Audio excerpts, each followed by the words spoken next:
এই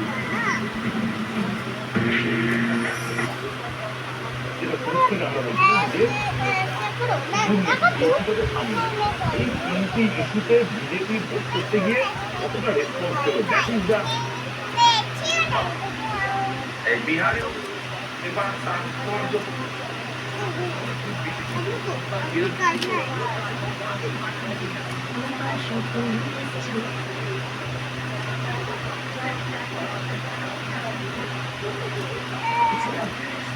একটি ৩১ বছরের মেয়ে তখন তুলে ধরি আলিপুরদুয়ারে ভোটের হার 2024-এ 19.7%, 2019-এর লোকসভা নির্বাচনে ছিল বেশ খানিকটা বেশি 83.71%, আর 2021-এ ভোট করেছিল বিধানসভায় 83.92%। বিধানসভা ওয়াইও ফল রয়েছে।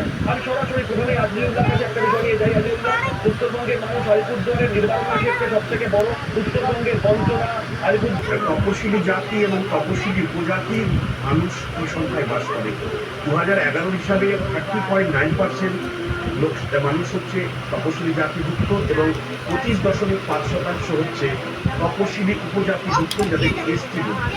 কেন বলছি, এই যে আলিপুরদুয়ারে গোপালগঞ্জ, কুমারগ্রাম, কালচিনি, আলিপুরদুয়ার, ফালাকাটা, মাদারিহাট, নাগরাকাটা বিপুল সংখ্যক আদিবাসী